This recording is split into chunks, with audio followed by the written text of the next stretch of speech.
ನಮಸ್ಕಾರ ಸ್ನೇಹಿತರೆ.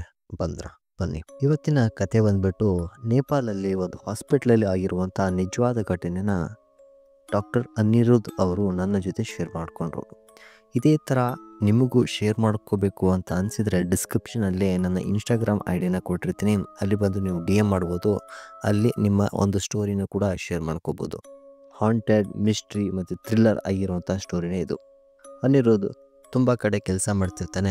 ಕೊನೆಗೆ ನೇಪಾಳ್ಗೆ ಟ್ರಾನ್ಸ್ಫರ್ ಆಗ್ತಾನೆ. ಇವನಿಗೆ ತುಂಬ ಖುಷಿ ಆಗ್ತಿರುತ್ತೆ, ಯಾಕಂದರೆ ನೇಪಾಳಲ್ಲಿ ಕೆಲಸ ಮಾಡಬೇಕಂತೇಳಿ. ಇವನು ಒಂದು ಹೊಸದಾಗಿ ರೀಕನ್ಸ್ಟ್ರಕ್ಟ್ ಆಗಿರುವಂಥ ಒಂದು ಹಾಸ್ಪಿಟ್ಲಿಗೆ ಹೋಗಿ ಅಪಾಯಿಂಟ್ ಆಗ್ತಾನೆ. ಈ ಹಾಸ್ಪಿಟಲ್ ಹಿನ್ನೆಲೆ ಏನಪ್ಪ ಅಂದರೆ, ಒಂದು ದಿನ ಅಚಾನಕ್ ಆಗಿ ಈ ಹಾಸ್ಪಿಟ್ಲು ಬೆಂಕಿ ಹತ್ಕೊಂಡು ಸುಟ್ಕೊಬಿಡುತ್ತೆ. ಫುಲ್ಲು ಸುಟ್ಬಿಡುತ್ತೆ. ಅಲ್ಲಿರುವಂತಹ ಎಷ್ಟೋ ಪೇಷಂಟು, ಡಾಕ್ಟರ್ಸು ಎಲ್ಲರೂ ಸುಟ್ಟು ಸತ್ತೋಗ್ಬಿಡ್ತಾರೆ. ಆ ಹಾಸ್ಪಿಟ್ಲು ಯಾರು ಕೂಡ ಒಳಗೆ ಹೋಗ್ತಿರ್ಲಿಲ್ಲ, ಬರ್ತಿರ್ಲಿಲ್ಲ. ಯಾವುದೋ ಒಂದು ಕಂಪ್ನಿ ಟೆಂಡರ್ನ ಕರೆದು ಈ ಹಾಸ್ಪಿಟ್ಲನ್ನು ಖರೀದಿ ಮಾಡ್ತಾರೆ. ಆಮೇಲೆ ಇದನ್ನು ನವೀಕರಣ ಮಾಡಿ ಮತ್ತೆ ಶುರುವನ್ನು ಮಾಡ್ತಾರೆ. ಅಕ್ಕಪಕ್ಕನ ಊರಿನವರು ತುಂಬ ಭಯ ಪಡ್ತಿರ್ತಾರೆ ಈ ಹಾಸ್ಪಿಟ್ಲಲ್ಲಿ. ಯಾಕೆ ಅಂದರೆ, ಈ ಹಾಸ್ಪಿಟ್ಲಲ್ಲಿ ರಾತ್ರಿ ಹೊತ್ತು ಯಾರೋ ನರಳುತ್ತಿರುವಂಥ ಶಬ್ದ, ಯಾರೋ ಅಡ್ಡಾಡ್ತಿರುವಂಥ ಶಬ್ದ, ಏನೋ ವಿಚಿತ್ರ ಆಗಿರುವಂಥ ಒಂದು ಇನ್ಸಿಡೆಂಟ್ ನಡೀತಿರುತ್ತೆ. ಅಕ್ಕಪಕ್ಕ ಊರಿನವರಿಗೆ ಎಲ್ಲ ಗೊತ್ತಿರುತ್ತೆ. ಅವರು ಈ ಹಾಸ್ಪಿಟ್ಲಿಗೆ ಬರಬೇಕಂದ್ರೆ ತುಂಬ ಭಯದಿಂದನೇ ಬರ್ತಿರ್ತಾರೆ. ಅನಿರುದ್ಧ್ ಹಾಸ್ಪಿಟ್ಲಿಗೆ ಅಪಾಯಿಂಟ್ ಆಗ್ತಾನೆ. ಫಸ್ಟ್ ಡೇ ಜಾಯ್ನ್ ಆಗಿರುತ್ತೆ. ತುಂಬ ಖುಷಿ ಇರುತ್ತೆ ಅವನಿಗೆ. ಫಸ್ಟ್ ಡೇ ಜಾಯ್ನಿಂಗ್ ಡೇ ಇರೋದ್ರಿಂದ ಫುಲ್ಲು ಸಖತ್ತಾಗಿ ಕೆಲಸ ಮಾಡ್ತಾನೆ. ಅವನು ನೈಟ್ ಶಿಫ್ಟ್ ಕೂಡ ಮಾಡ್ತಾ ಇರ್ತಾನೆ. ರಾತ್ರಿ ಸರಿಸುಮಾರು 2 ಗಂಟೆ ಆಗಿರುತ್ತೆ. ಇವನು ಸುಮ್ಮನೆ ಕೆಲಸ ಮಾಡ್ತಿರ್ತಾನೆ ಅಲ್ಲೇ ICU ಅಲ್ಲಿ. ಅಜ್ಜಿ ಅಂದರೆ ಒಬ್ಬಳು ಭಾಳ ದಿನದಿಂದ ಅದೇ ಹಾಸ್ಪಿಟ್ಲಲ್ಲಿ ಕೆಲಸ ಮಾಡ್ತಿರುವಂಥ ಒಬ್ಬಳು ಓಲ್ಡ್ ಲೇಡಿ ಬಂದು, ಅಂದರೆ ಓಲ್ಡ್ ನರ್ಸ್ ಬಂದು ಈ ಡಾಕ್ಟರ್ ಅನಿರುದ್ಧ್ಗೆ ಹೇಳ್ತಾರೆ, ಸರ್ ನೀವು ಇಷ್ಟೊತ್ತಾದರೂ ಇಲ್ಲಿ ಕೆಲಸ ಮಾಡ್ತಿದ್ದೀರಾ, ಮನೆಗೆ ಹೋಗಲ್ವಾ ಅಂತೇಳಿ. ಅವಾಗ ಅನಿರುದ್ಧ್ ಹೇಳ್ತಾನೆ, ಇಲ್ಲ ಮೇಡಮ್, ನನಗೆ ರಾತ್ರಿ ಹೊತ್ತು ನೈಟ್ ಡ್ಯೂಟಿ ಹಾಕಿದ್ದಾರೆ, ನೈಟ್ ಶಿಫ್ಟ್ ಇದೆ ನಂದು, ಆತರಿಂದ ಕೆಲಸ ಮಾಡ್ತಿದ್ದೀನಿ ಅಂತ ಹೇಳ್ತಾನೆ. ಆ ನರ್ಸ್ ಡಾಕ್ಟರ್ಗೆ ಗುರಾಯಿಸಿ ನೋಡ್ತಿರ್ತಾಳೆ. ಯಾಕಪ್ಪ ಅಂದರೆ ಗುರಾಯಿಸಿ ನೋಡ್ತಿರ್ತಾರೆ. ಯಾಕೆ ಸರ್ ಇಲ್ಲಿ ಯಾಕೆ ಅದೀರಾ ನೀವು? ಈ ICU ವಾರ್ಡಲ್ಲಿ ಇರಕ್ಕೆ ಹೋಗ್ಬೇಡಿ, ಹೊರಗಡೆ ಆಫೀಸ್ ಇದೆಯಲ್ಲ ಅಲ್ಲಿ ಇರಿ, ಈ ಆಫೀಸಲ್ಲಿ ಇರಕ್ಕೆ ಹೋಗ್ಬೇಡ್ರಿ ಅಂತೇಳಿ ಒಂದು ಹಿಂಟನ್ನು ಕೊಡ್ತಾಳೆ. ಬಟ್ ಡಾಕ್ಟ್ರು, ನನಗೆ ಯಾವ್ದ್ರ ಮೇಲೆ ವಿಶ್ವಾಸ ಇಲ್ಲ, ದೆವ್ವ ಭೂತ ಇವೆಲ್ಲ ನನಗೆ ತಲೆ ಕೆಡಿಸ್ಕೊಳ್ಳಲ್ಲ. ಯಾಕಂದರೆ ನಾನು ಡಾಕ್ಟ್ರು, ಸೈಂಟಿಸ್ಟು ಮತ್ತು ಡಾಕ್ಟ್ರು, ಇವರಿಬ್ಬರೂ ಕೂಡ ದೆವ್ವ ಭೂತದ ಮೇಲೆ ನಂಬಿಕೆ ಇಡೋದಿಲ್ಲ. ಸೊ ಹಾಗಂತೇಳಿ ಆ ನರ್ಸ್ ಮಾತನ್ನು ನೆಗ್ಲೆಕ್ಟ್ ಮಾಡಿ ಅಲ್ಲೇ ಕೆಲಸ ಮಾಡ್ತಿರ್ತಾನೆ. ರಾತ್ರಿ 2 ಗಂಟೆ ಆಗಿರುತ್ತೆ. ಸ್ವಲ್ಪ ಹೊತ್ತು ಒಂದು ಆಫೀಸಲ್ಲಿ, ಅಂದರೆ ಆ ICU ಅಲ್ಲಿ ರೌಂಡ್ ಹಾಕಬೇಕು ಅಂತೇಳಿ ಹೋಗ್ತಾ ಇರ್ತಾರೆ. ಒಂದು ಪೇಷಂಟ್ ನೋಡ್ತಾನೆ. ಆ ಪೇಷಂಟ್ ಅಲ್ಲಿರುವಂಥ ಮಾನಿಟರಲ್ಲಿ ನೋಡ್ತಾನೆ, ಫುಲ್ಲು ಸ್ಟ್ರೈಟ್ ಆಗಿರುವಂಥ ಒಂದು ಲೈನನ್ನು ಬರ್ತಿರತ್ತೆ. ಆದರೆ ಎಲ್ಲ ಕೆಲಸ ನಡೀತಿರತ್ತೆ. ಬಟ್ ಅದು ಅವನ ಬಾಡಿ ಡೆತ್ ಆಗಿದೆ ಅಂತೇಳಿ ಇವನು ಹೋಗಿ ಚೆಕಪ್ ಮಾಡ್ತಾನೆ. ಬಟ್ ಆ ಬಾಡಿಯಲ್ಲಿ ಏನಿರಲ್ಲ, ಫುಲ್ ನಾರ್ಮಲ್ ಆಗಿರ್ತಾನೆ. ಹಂಗಂತೇಳಿ ಅವ್ನು ತಿಳ್ಕೊತಾನೆ, ಓ ಮಾನಿಟರ್ ಕೆಟ್ಟೋಗಿರ್ಬೇಕಿದು, ಇದನ್ನು ಚೇಂಜ್ ಮಾಡ್ಬೇಕಂತೇಳಿ ಅದೇ ಪ್ರಯತ್ನದಲ್ಲಿ ಇರ್ತಾನೆ. ಕಾರಿಡಾರಲ್ಲಿ ಯಾರೋ ಒಂದು ಹೆಸರು ಕರೆದಿರೋ ಹಾಗೆ ಕೇಳಿಸುತ್ತೆ ಇವನಿಗೆ. ಇವನು ತಿರುಗಿ ನೋಡ್ತಾನೆ, ಅಲ್ಲಿ ಯಾರೂ ಕಾಣಿಸೋಲ್ಲ. ಹಾಗೆ ಹೋಗಿ ಡೋರನ್ನು ಓಪನ್ ಮಾಡ್ತಾನೆ. ಅಲ್ಲಿ ಯಾರೂ ಕೂಡ ಇರೋದಿಲ್ಲ. ಸ್ವಲ್ಪ ಹೊತ್ತಾದಮೇಲೆ ವಾಟರ್ ಬಾಯ್ ಆಗಿರುವಂತಹ ರಮೇಶ್ ಬಂದು ಅಲ್ಲಿಂದ ಪಾಸ್ ಆಗ್ತಾನೆ. ಇವನಿಗೆ ಒಂಥರ ವಿಚಿತ್ರ ಆಗ್ತಿರುತ್ತೆ, ಇಲ್ಲಿ ಯಾರೂ ಇಲ್ಲ, ಯಾರೂ ಕರೆದಂಗಿತ್ತಲ್ಲ ಅಂತೇಳಿ ಯೋಚನೆ ಮಾಡ್ತಿರ್ತಾನೆ. ವಾಟರ್ ಬಾಯ್ ಕೇಳ್ತಾನೆ, ಏನು ಸರ್ ಇಷ್ಟೊತ್ತಾದರೂ ಇಲ್ಲೇ ಅದಿರಲ್ಲ, ಹೋಗಿಲ್ವಾ? ಇಲ್ಲ ರಮೇಶ್, ನಾನು ಇಲ್ಲೇ ನೋಡ್ತಿದ್ದೆ, ಈ ಮಾನಿಟ್ರ್ ಕೆಟ್ಟಿದ್ದೆ, ಇದನ್ನು ರೀಪ್ಲೇಸ್ಮೆಂಟ್ ಮಾಡಬೇಕು. ಹೌದಾ ಸರ್, ಮಾಡೋಣ ತಗೋರಿ. ರಮೇಶ್, ಇಲ್ಲಿ ನಿಮಗೆ ಏನಾದ್ರು ಒಂದು ಶಬ್ದ ಕರೆದಿರೋ ಹಾಗೆ ಕೇಳಿಸ್ತಾ, ಹೆಸರು ಕರೆದಿರೋ ಹಾಗೆ ಕೇಳಿಸ್ತಾ ಅಂದಾಗ ವಾಟರ್ ಬಾಯ್ ಫುಲ್ ಶಾಕಿಂದ ನೋಡ್ತಿರ್ತಾನೆ. ನಿಮಗೂ ಕೇಳಿಸ್ತಾ ಸರ್ ಯಾರೋ ಕರೆದಿರೋ ಹಾಗೆ? ಹ್ಞೂ ನನಗೂ ಕೇಳಿಸ್ತಾ, ನಿಮಗೂ ಕೇಳಿಸ್ತಾ? ನನಗೆ ಕೇಳಿಸಿಲ್ಲ ಸರ್, ಆದರೆ ನನಗೆ ಕೇಳಿಸಿತ್ತು ಒಂದು ದಿನ. ಅಂದರೆ ಮುಂಚೆ ನಾನು ಇಲ್ಲಿ ಕೆಲಸ ಮಾಡ್ತಿರ್ಬೇಕಾದ್ರೆ ನನಗೆ ದಿನ ಕೇಳಿಸ್ತಿರುತ್ತೆ. ಆದ್ದರಿಂದ ನಾನು ಇಲ್ಲಿ ಜಾಸ್ತಿ ಅಡ್ಡಾಡೋಕ್ಕೆ ಹೋಗೋದಿಲ್ಲ. ಏನೋ ನೀವು ಇದ್ದೀರಾ ಅಂತೇಳಿ ಏನೋ ಸುಮ್ಮನೆ ರೌಂಡ್ ಹಾಕಕ್ಕೆ ಬಂದೆ ಅಷ್ಟೇ. ಆ್ಯಕ್ಚುಲಿ ನಾನು ಇಲ್ಲಿ ಇರೋದಾ, ಹೊರಗಡೆ ಆಫೀಸ್ ಇದೆಯಲ್ಲ ಅಲ್ಲೇ ಇರ್ತೀನಿ ಅಂತ ಹೇಳ್ತಾರೆ. ಹೌದಾ, ಸರಿ ಹೋಗು ಅಂತೇಳಿ ಆ ವಾಟರ್ ಬಾಯ್ಗೆ ಕಳಿಸ್ಬಿಟ್ಟು ಡಾಕ್ಟರ್ ಅನಿರುದ್ಧ್ ಸುಮ್ಮನೆ ಅಲ್ಲಿ ಪೇಷಂಟನ್ನು ಚೆಕ್ ಮಾಡ್ತಾ ಮತ್ತು ಆಫೀಸರ್ ಬಂದು ಕೂತಿರ್ತಾನೆ. ಹಾಗೆ ಫೈಲ್ಗಳನ್ನೆಲ್ಲ ಚೆಕ್ ಮಾಡ್ತಾ ಇರ್ತಾನೆ. ಮತ್ತೆ ಯಾರೋ ಒಂದು ಸಣ್ಣ ಹುಡುಗಿ ಮೂಲೆಯಲ್ಲಿ ಫುಲ್ಲು ವೈಟ್ ಡ್ರೆಸ್ ಹಾಕ್ಕೊಂಡು ನಿಂತಿರ್ತಾಳೆ. ಸೌಂಡನ್ನು ಮಾಡ್ತಿರ್ತಾಳೆ. ಇವನಿಗೆ ಕರೆದಂಗೆ ಆಗಿರುತ್ತೆ. ಹಿಂದೆ ತಿರುಗಿ ನೋಡೋದಾಕ್ರ ಆ ಸಣ್ಣ ಹುಡುಗಿ ವಿಚಿತ್ರಾಗಿ ಅಳ್ತಿರ್ತಾಳೆ, ನಗ್ತಿರ್ತಾಳೆ. ಇವನಿಗೆ ಫುಲ್ಲು ಭಯ ಆಗ್ತಿರುತ್ತೆ. ಅಂದರೆ ಬೆವರು ಬರ್ತಿರುತ್ತೆ. ಫುಲ್ಲು ಕೈ ಕಾಲೆಲ್ಲ ನಡ್ಗಕ್ಕೆ ಶುರು ಆಗುತ್ತೆ. ಹಿಂದೆಯಿಂದ ಯಾರೋ ಅವನ ಹೆಗಲ ಮೇಲೆ ಕೈ ಇಟ್ಟಂಗೆ ಆಗುತ್ತೆ ಅವನಿಗೆ. ಇವನು ಸಡನ್ನಾಗಿ ಹಿಂದೆ ತಿರುಗಿ ನೋಡ್ತಾನೆ. ಅದೇ ಹಳೆ ನರ್ಸ್ ಬಂದು, "ಏನು ಸರ್, ಯಾಕೆ ಈ ಥರ ಆಗಿದ್ದೀರಾ? ಏನಾಯಿತು?" ಅಂದಕ್ರ, "ಇಲ್ಲ, ಇಲ್ಲೊಬ್ಳು ಸಣ್ಣ ಹುಡುಗಿ ಇದ್ಲು. ಅವಳು ನನಗೆ ಕರೆದಂಗಾಯ್ತು. ನಾನು ನೋಡಿದೆ ನೀವು ಬಂದ್ರಿ" ಅಂತ ಹೇಳ್ತಾರೆ. "ಹೌದಾ? ಯಾರು ಸರ್? ಇಲ್ಲಿ ಯಾರೂ ಕಾಣಿಸ್ತಿಲ್ಲಲ್ಲ?" ಆ ಮೂಲೆಯಲ್ಲಿ ನೋಡಿದಾಗ ಇವನು ಡಾಕ್ಟರ್ ತಿರುಗಿ ನೋಡ್ತಾನೆ. ಅಲ್ಲಿ ಯಾರೂ ಇರೋದೇ ಇಲ್ಲ. ಆವಾಗ ಆ ನರ್ಸ್ ಹೇಳ್ತಾಳೆ, "ಸರ್, ನಾನು ಹೇಳಿದೆ ಅಲ್ಲ, ಇಲ್ಲಿರೋವಂಥ ಎಲ್ಲ ವಸ್ತುಗಳು ಕೆಲವೊಂದು ನಿಜ ಇಲ್ಲ, ಕೆಲವೊಂದು ಸೌಂಡ್ಗಳು ರಿಯಲ್ ಆಗಿಲ್ಲ. ತುಂಬ ಭಯಾನಕ ಆಗಿರುವಂಥ ಸೌಂಡ್ ಇದು. ಈ ಹಾಸ್ಪಿಟ್ಲಲ್ಲಿ ಇದೇ ಥರ ಯಾವಾಗಲೂ ನಡೀತಿರುತ್ತೆ. ಸೊ ನಿಮ್ಗೆ ಇವತ್ತು ಆಗ್ತಿದೆ ಅಷ್ಟೇ. ನಾನು ಹೇಳಿದೆ ಅಲ್ಲ, ಹೊರಗಡೆ ಆಫೀಸಲ್ಲಿ ಕೂತ್ಕೋರಿ, ಇಲ್ಲಿ ಬರಬೇಡಿ" ಅಂತೇಳಿ. ಆವಾಗ ಇವನು ಸುಮ್ಮನೆ ತಲೆ ಕೆಡಿಸ್ಕೊಳ್ಳಾರ್ದೆ, "ಆಯ್ತಾಯ್ತು ಸರಿ ಹೋಗು" ಅಂತೇಳಿ ಆ ನರ್ಸ್ಗೆ ರೇಗಿಬಿಟ್ಟು ಕಳಿಸ್ತಾನೆ. ಸರಿ ಅಂತೇಳಿ ಆ ನರ್ಸ್ ಹೋಗ್ಬಿಡ್ತಾಳೆ. ಮತ್ತೆ ಮರುದಿನ ಸೇಮ್ ನೈಟ್ ಡ್ಯೂಟಿ ಇರುತ್ತೆ. ಸುಮ್ಮನೆ ತಲೆ ಕೆಡಿಸ್ಕೊತಿರಲ್ಲ, ಸುಮ್ಮನೆ ಬರ್ತಾನೆ. ಬಂದು ನಾರ್ಮಲಾಗಿ ಎಲ್ಲ ಕೆಲಸನ ಮಾಡ್ತಿರ್ತಾನೆ ಡಾಕ್ಟ್ರು. ಹಾಗೆ ಪೇಷಂಟ್ಗಳನ್ನೆಲ್ಲ ನೋಡ್ತಿರ್ತಾನೆ. ICU ವಾರ್ಡಲ್ಲಿ ಮತ್ತೆ ರೌಂಡಿಂಗ್ ಹೋಗ್ತಾನೆ.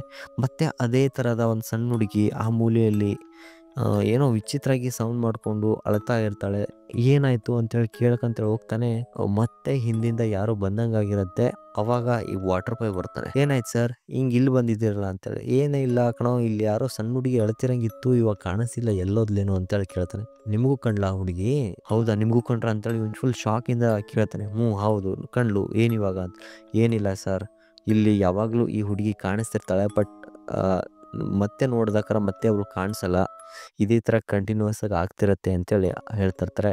ಈ ಡಾಕ್ಟರ್ಗೆ ಬರ್ತಾ ಬರ್ತಾ ನಂಬಿಕೆ ಶುರು ಆಗೋಕ್ಕೆ ಸ್ಟಾರ್ಟ್ ಆಗುತ್ತೆ. ಯಾಕಂದರೆ ಎಲ್ಲರ ಜೊತೆ ಈ ಥರ ಘಟನೆ ನಡೀತಿದೆಯಲ್ಲ ಅಂತೇಳಿ. ಮತ್ತು ಅದೇ ದಿನ ಫುಲ್ಲು ಸುಸ್ತಾಗಿಬಿಡುತ್ತೆ ಈ ಡಾಕ್ಟ್ರಿಗೆ. ಏನಪ್ಪ ಈ ಥರ ಘಟನೆಗಳು ನಡೀತಿದ್ದಾವಲ್ಲ ಅಂಥೇಳಿ ಫುಲ್ಲು ಬೆವತ್ಬಿಟ್ಟು ಮತ್ತೆ ವಾಪಸ್ಸು ಮನೆಗೆ ಹೋಗ್ತಾನೆ. ಮತ್ತೆ ತಿರುಗಿ ದಿನ ಬರ್ತಾನೆ. ಆ ದಿನ ಇವನಿಗೆ ಫುಲ್ಲು ವಿಚಿತ್ರ ಆಗಿರೋವಂಥ ಒಂದು ಹಿಂಗ್ಸು ಬರ್ತಾಳೆ. ಇವನಿಗೆ ಸೀದಾ ಕುತ್ತಿಗೆನೇ ಹಿಡಿದ್ಬಿಡ್ತಾಳೆ. ಜೋರಾಗಿ ಇವ್ನು ಡಾಕ್ಟರ್ ಕಿರಿಸ್ತಾನೆ. ಹೊರಗಿಂದ ನರ್ಸು ಮತ್ತು ಈ ವಾಟರ್ ಬಾಯ್ ಬರ್ತಾರೆ. "ಏನಾಯ್ತು ಸರ್, ಏನಾಯ್ತು? ಇಲ್ಲಿ ಯಾರೋ ಬಂದರು, ನಾನು ಕುತ್ತಿಗೆನೇ ಹಿಡಿದ್ರು" ಅಂದಕ್ರ. "ಹೌದಾ, ಯಾರು?" ಅಂತ ನೋಡ್ತು. "ಯಾರೂ ಇಲ್ಲ ಸರ್" ಅಂದಕ್ರ. ಸೊ ಅಲ್ಲಿಗೆ ಫುಲ್ಲು ಹೆದರ್ಬಿಟ್ಟು full doctor Anirudh full week ಆಗಿಬಿಡ್ತಾನೆ. "ಹೌದಾ, ಹಾಗೆ ಹೀಗೆ" ಅಂತೇಳಿ ಸ್ವಲ್ಪ ರಿಸರ್ಚ್ ಮಾಡ್ತಾನೆ. ಈ ಹಾಸ್ಪಿಟ್ಲಲ್ಲಿ ಹಿನ್ನೆಲೆ ಏನೈತಿ ಅಂತೇಳಿ ನೋಡ್ತಾನೆ. ಎಲ್ಲ ಥರದ ರಿಸರ್ಚನ್ನ ಮಾಡ್ತಾನೆ. ಆ ವಾಟರ್ ಬಾಯ್ ರಮೇಶ್ಗೆ ಕೇಳ್ತಾನೆ, "ಇಲ್ಲಿ ಏನೇನು ಘಟನೆಗಳು ನಡೆದಿದೆ ನಿಜ ಹೇಳು" ಅಂದಕ್ರ ಆ ವಾಟರ್ ಬಾಯ್ ಹೇಳ್ತಾನೆ, "ಸರ್, ನಾನು ಹೊಸದಾಗಿ ಇಲ್ಲಿ ಅಪಾಯಿಂಟ್ ಆಗಿದ್ದೆ. ಆ ಟೈಮಲ್ಲಿ ಈ ಸಣ್ಣ ಹುಡುಗಿ ಇಲ್ಲಿದ್ಲು. ನನಗೂ ಅದೇ ಥರ ಕಂಡ್ಲು. ನಾನು ನಮ್ಮ ಅಡ್ಮಿನಿಸ್ಟ್ರೇಟಿವ್ ಹೋಗಿ ಕಂಪ್ಲೇಂಟನ್ನು ಮಾಡಿದೆ, ಅಂದರೆ ಮ್ಯಾನೇಜ್ಮೆಂಟಿಗೆ ಹೋಗಿ ಕಂಪ್ಲೇಂಟ್ ಮಾಡಿದೆ, ಈ ಥರ ಒಂದು ಇನ್ಸಿಡೆಂಟ್ ನಡೀತಿದೆ ಇಲ್ಲಿ ಅಂತ. ಅವರು ಕಿವಿಗೆ ತಗೊಳ್ಳಿಲ್ಲ ಸರ್, ನನಗೆ ನೆಗ್ಲೆಕ್ಟ್ ಮಾಡಿದ್ರು. ಆವಾಗಿನಿಂದ ನಾನು ಇಲ್ಲಿ ಅಷ್ಟಕ್ಕಷ್ಟೇ ಕೆಲಸ ಮಾಡ್ತೀನಿ. ರಾತ್ರಿ ಹೊತ್ತು ಅಷ್ಟು ನಾನು ಈ ಕಡೆ ಎಲ್ಲ ತಿರುಗಾಡೋಕ್ಕೆ ಹೋಗಲ್ಲ. ಹಾಗೆ ಇಲ್ಲಿ ಬಂದಿರುವಂಥ ಸಾಕಷ್ಟು ಡಾಕ್ಟ್ರುಗಳು ಕೂಡ ಅಷ್ಟೇ ರಿಸೈನ್ ಮಾಡಿಬಿಟ್ಟು ಹೋಗಿಬಿಟ್ಟಿದ್ದಾರೆ. ಜಾಸ್ತಿ ಅವರು ಕೂಡ ತಲೆ ಕೆಡಿಸ್ಕೊಳ್ಳೋಕ್ಕೆ ಹೋಗಿಲ್ಲ ಅಂತೇಳಿ ಹೇಳ್ತಾನೆ. "ಹೌದಾ" ಅಂತೇಳಿ ಹಾಗೆ ಗುಂಗಲ್ಲಿ ಇರ್ತಾನೆ. ಡಾಕ್ಟ್ರಿಗೆ ಯಾಕಂದರೆ ಆ ಹುಡುಗಿ ಇವನಿಗೆ ನೋಡ್ತಿರೋ ಹಾಗೆ ಇವನಿಗೆ ಈ ಡಾಕ್ಟ್ರಿಗೆ ಫುಲ್ ಕ್ಯೂರಿಯಾಸಿಟಿ ಇರುತ್ತೆ. ಏನಪ್ಪ ಆಗ್ತಿದೆ, ಯಾರು ಹುಡುಗಿ ಅಂತೇಳಿ. ಹಾಗೆ ನೋಡ್ತಿರ್ಬೇಕಾದ್ರೆ ಒಂದು ರಹಸ್ಯ ಆಗಿರುವಂಥ ವಿಷಯನ ಡಾಕ್ಟರ್ ಅನಿರುದ್ಧಿಗೆ ತಿಳಿದೆ. ಆ ರಹಸ್ಯ ಏನು ಅಂದರೆ, ಹಾಸ್ಪಿಟಲ್ ಬೇಸ್ಮೆಂಟಲ್ಲಿ ಒಂದು ಸರ್ಜರಿ, ಅಂದರೆ ಇಲ್ಲೀಗಲ್ ಸರ್ಜರಿ ನಡೀತಿರುತ್ತೆ ಅಂತೆ. ಅವಾಗ ಈ ಹಾಸ್ಪಿಟ್ಲ್ ಯಾವಾಗ ಸುಡ್ತಲ್ಲ, ಅಂದರೆ ಬರ್ನ್ ಆಯ್ತಲ್ಲ, ಆವಾಗ ಆ ಟೈಮಲ್ಲಿ ಈ ಹಾಸ್ಪಿಟ್ಲಲ್ಲಿ ಇಲ್ಲೀಗಲ್ ಆಗಿರುವಂಥ ಒಂದು ಆ್ಯಕ್ಟಿವಿಟಿ ನಡೀತಿತ್ತು. ಇಲ್ಲೀಗಲ್ ಆಗಿರುವಂಥ ಒಂದು ಸರ್ಜರಿಗಳು, ಪಾರ್ಟ್ಸ್ ಮಾರೋದು ಇವೆಲ್ಲ ನಡೀತಿದ್ದು ಅಂತೇಳಿ ಇವನಿಗೆ ಗೊತ್ತಾಗುತ್ತೆ. ಜಾಸ್ತಿ ಎಲ್ಲ ಥರದ ಮಾಹಿತಿನ ತಗೋತಾನೆ. ಅದನ್ನೆಲ್ಲ ತೊಗೊಂಬಂದು ಮತ್ತೆ ರಾತ್ರಿ ಹೊತ್ತು 3:30 ಆಗಿರುತ್ತೆ. ಆ ಟೈಮಲ್ಲಿ ಡಾಕ್ಟ್ರು ಆ ನರ್ಸ್ಗೆ ಮತ್ತು ರಮೇಶ್ಗೆ, ಅಂದರೆ ವಾಟರ್ ಬಾಯ್ ರಮೇಶ್ಗೆ ಕರ್ಕೊಂಡು ಬೇಸ್ಮೆಂಟಿಗೆ ಹೋಗ್ತಾನೆ. ಅದು ಫುಲ್ಲು ಭಾಳ, ಅಂದರೆ ಫುಲ್ಲು ಹಳೆಯದಾಗಿರುತ್ತೆ ಆ ಬೇಸ್ಮೆಂಟು. ಅಲ್ಲಿ ಯಾರೂ ಅಡ್ಡಾಡ್ತಿರಲ್ಲ, ಏನೂ ಮಾಡ್ತಿರಲ್ಲ. ಸುಮ್ಮನೆ ಫುಲ್ಲು ಎಲ್ಲ, ಅಂದರೆ ಫುಲ್ಲು ಹಳೆಯದಾಗಿರುತ್ತೆ. ಎಲ್ಲ ಅಂದರೆ ಗೋಡೆಗಳೆಲ್ಲ ಭಾಳ ಹಳೇದೊಂದು ಕಾಡೊಳಗೆ ಮನೆ ಇರತ್ತಲ್ಲ, ಆ ಥರ ಒಂದು ಫೀಲು ಅಲ್ಲಿ ಆಗ್ತಿರತ್ತೆ ಅವನಿಗೆ. "ಹೌದಾ" ಅಂತೇಳಿ ನೋಡ್ತಾನೆ. ಅಲ್ಲಿ ಒಂದು ಸಣ್ಣದಾಗಿರೋಂಥ ಹುಡುಗಿಯ ಬಟ್ಟೆ ಬಿದ್ದಿರುತ್ತೆ. ಫುಲ್ಲು ರಕ್ತದಿಂದ ತುಂಬ್ಕೊಂಡಿರತ್ತದು. ಅದನ್ನೆಲ್ಲ ನೋಡ್ತಾರೆ. ಮತ್ತೆ ಸ್ವಲ್ಪ ಮುಂದೆ ಬರ್ತಾರೆ. ಅಲ್ಲಿ ಎಲ್ಲ ವಸ್ತುಗಳು ಅಲುಗಾಡಕ್ಕೆ ಶುರು ಆಗೋಣ ರಮೇಶ್ಗೆ ಭಯ ಬಂದುಬಿಟ್ಟು ಓಡೋಗೋಕ್ಕೆ ಟ್ರೈ ಮಾಡ್ತಾನೆ. ಸಡನ್ನಾಗಿ ಡೋರ್ ಲಾಕ್ ಆಗಿಬಿಡುತ್ತೆ. ಇವನಿಗೆ ಫುಲ್ ಶಾಕ್ ಆಗಿಬಿಟ್ಟು ಅಲ್ಲೇ ಪ್ರಜ್ಞೆ ತಪ್ಪಿ ಬಿದ್ದುಬಿಡ್ತಾನೆ ರಮೇಶ್. ಆವಾಗ ಒಂದು ಮೂಲೆಯಿಂದ ಸಣ್ಣ ಹುಡುಗಿ ಜೋರಾಗಿ ಅಳ್ತಾ ಬರ್ತಾಳೆ ಮುಂದೆ. ನರ್ಸು ಮತ್ತು ಡಾಕ್ಟ್ರಿಗೆ ನಡುಕ ಶುರು ಆಗುತ್ತೆ. ಏನಪ್ಪ ಯಾರಿದು ಅಂತೇಳಿ ಫುಲ್ಲು ಅಳ್ತಿರ್ತಾಳೆ. ಅವಳ ಕಷ್ಟನ ಹೇಳ್ತಿರ್ತಾಳೆ. ನೀನು ಯಾರು ಅಂತ ಕೇಳಿದಾಕ್ರ ಆ ಹುಡುಗಿ ಹೇಳ್ತಾಳೆ, ನಾನು ಇದೇ ಹಾಸ್ಪಿಟ್ಲಿಗೆ ನನಗೆ ಆಕ್ಸಿಡೆಂಟ್ ಆಗಿತ್ತು, ಫುಲ್ಲು ಸೀರಿಯಸ್ ಆಗಿರುವಂಥ ಆಕ್ಸಿಡೆಂಟ್ ಆಗಿತ್ತು, ಈ ಹಾಸ್ಪಿಟ್ಲಲ್ಲಿ ಬಂದು ಅಡ್ಮಿಟ್ ಆಗಿದ್ದೆ. ಆದರೆ ಇಲ್ಲಿರುವಂತಹ ಎಲ್ಲ ಡಾಕ್ಟ್ರುಗಳು ನನಗೆ ಇಲ್ಲೀಗಲಾಗಿ ಸರ್ಜರಿ ಮಾಡಿದರು, ನನ್ನ ಪಾರ್ಟ್ಸ್ಗಳನ್ನೆಲ್ಲ ಮಾರಿಬಿಟ್ರು, ಎಲ್ಲ ನನಗೆ ಹಿಂಸೆ ಕೊಟ್ಬಿಟ್ಟು ಸಾಯಿಸ್ಬಿಟ್ರು. ಹಾಗೆ ನಮ್ಮ ಅಪ್ಪ ಅಮ್ಮಗೂ ಕೂಡ ಹೇಳಲಿಲ್ಲ. ಚೆನ್ನಾಗಿದ್ದಾಳೆ ಮಗಳು, ಚೆನ್ನಾಗಿದ್ದಾಳೆ ಅಂತೇಳಿ ಹೇಳ್ತಾ ನನಗೆ ಸಾಯಿಸ್ಬಿಟ್ರು, ಹಾಗೆ ಹೀಗೆ ಅಂತೇಳಿ ಆ ಹುಡುಗಿ ಜೋರಾಗಿ ಅಳ್ತಾ ಒಂದು ಕಥೆನ ಹೇಳ್ತಾರೆ. ಸೊ ಡಾಕ್ಟ್ರಿಗೂ ಮತ್ತು ಆ ನರ್ಸ್ಗೆ ತುಂಬ ಭಯ ಆಗ್ತಿರುತ್ತೆ. ಸಡನ್ನಾಗಿ ಅಲ್ಲಿರುವಂಥ ಎಲ್ಲ ವಸ್ತುಗಳು ಬೀಳಕ್ಕೆ ಶುರು ಆಗುತ್ತೆ. ಈ ಹುಡುಗಿ ಜೋರಾಗಿ ಅಳೋದನ್ನು ಶುರು ಮಾಡ್ತಾಳೆ. ಅಲ್ಲಿಂದ ಓಡಿದವರು ಅಂದರೆ ರಮೇಶನ ಎತ್ಕೊಂಡು ಓಡೋಗ್ಬಿಡ್ತಾರೆ ಹೊರಗೆ. ಆಗ ಇಬ್ಬರು ಡಾಕ್ಟ್ರು ವಿಚಾರ ಮಾಡ್ತಾನೆ ಏನು ಮಾಡೋದು ಅಂತೇಳಿ. ಅದೇ ಟೈಮಿಗೆ ಆ ನರ್ಸು ಮತ್ತು ಆ ವಾಟರ್ ಬಾಯ್ ರಮೇಶ್ ಇರ್ತಲ್ಲ, ಇಬ್ಬರು ರಿಸೈನ್ ಮಾಡಿಬಿಟ್ಟು ಬೇರೆ ಸಿಟಿಗೆ ಹೋಗಿ ಸೆಟ್ಲ್ ಆಗಿಬಿಡ್ತಾರೆ. ನಮ್ಗೆ ಯಾಕೆ ಬೇಕು ಈ ಸಾಹಸ ಅಂತೇಳಿ. ಆದರೆ ಈ ಡಾಕ್ಟರ್ ಅನಿರುದ್ಧ್ಗೆ ಕಾಡ್ತಿರುತ್ತೆ, ಈ ಥರ ಒಂದು ಇನ್ಸಿಡೆಂಟ್ ಇಲ್ಲಿ ನಡೀತಿದೆ ಅಲ್ಲ, ಏನು ಮಾಡೋದು, ಯಾರು ಹೇಳೋರು ಕೇಳೋರು ಇಲ್ವಲ್ಲ ಇಲ್ಲಿ. ಮೇನ್ ಡಾಕ್ಟ್ರಿಗೆ ಹೇಳೋಣ ಅಂದರೆ ಅವರು ಅಷ್ಟೇ ಇದರ ಒಳಗೆ ಇರ್ತಾರೋ, ಅವರು ಕೂಡ ಶಾಮೀಲಿದ್ರು. ಏನು ಮಾಡೋದು ಅಂತೇಳಿ ಫುಲ್ಲು ಭಯದಿಂದ ಆ ಹುಡುಗಿಗೆ ಜಸ್ಟಿಸ್ ಕೊಡಿಸ್ಬೇಕಂತೇಳಿ ತುಂಬ ಪ್ರಯತ್ನ ಪಡ್ತಾನೆ. ಬಟ್ ಅದು ಆಗಲ್ಲ. ಆದ್ದರಿಂದ ಅವನು ಕೂಡ ಅಷ್ಟೇ ಅಲ್ಲಿಂದ ರಿಸೈನ್ ಮಾಡಿಬಿಟ್ಟು ಬೇರೆ ಊರಿಗೆ ಹೋಗಿ ಸೆಟ್ಲ್ ಆಗ್ತಾನೆ.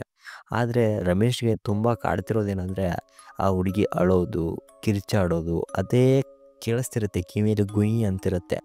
ಇವನಿಗೊಂಥರ ಫೀಲು, ಏನು ಮಾಡೋದು ಅಂತೇಳಿ. ಮತ್ತೆ ಬೇರೆ ಊರಿಗೆ ಬರ್ತಾನೆ. ಒಂದು ಒಳ್ಳೆ ಪೋಸ್ಟ್ ಸಿಗುತ್ತೆ, ಅಲ್ಲಿ ಕೆಲಸ ಮಾಡ್ತಾ ಇರ್ತಾನೆ. ಆದರೆ ಇವನಿಗೆ ಆ ಹುಡುಗಿ ಅಳುತ್ತಿರುವಂಥ ಶಬ್ದ ರಾತ್ರಿ ಮಲಗುವಾಗ ದಿನಾಲೂ ಬರ್ತಿತ್ತು. ಹಾಗೆ ಅದೇ ಥರದ ಕನಸುಗಳನ್ನೆಲ್ಲ ಬಿಡ್ತಾ ಇತ್ತು. ಸೊ ಇದು ಮೋಸ್ಟ್ ಹಾಂಟೆಡ್ ಆಗಿರುವಂಥ ಒಂದು ನೇಪಾಳಲ್ಲಿ ಒಂದು ಹಾಸ್ಪಿಟಲನ್ನ ಕತೆ. ಸೊ ಇದೇ ಥರ ಹೆಚ್ಚಿನ ಕತೆಗಳಿಗೆ ನೀವು ಲೈಕ್, ಶೇರ್, ಸಬ್ಸ್ಕ್ರೈಬ್ ಮಾಡಿ. ಹಾಗೆ ನಿಮ್ಮ ಫ್ಯಾಮಿಲಿ ಫ್ರೆಂಡ್ಸ್ ಎಲ್ಲರಿಗೂ ಶೇರ್ ಮಾಡಿರಿ ಅಂತೇಳಿ ನಾನು ಕೇಳ್ಕೊತೀನಿ.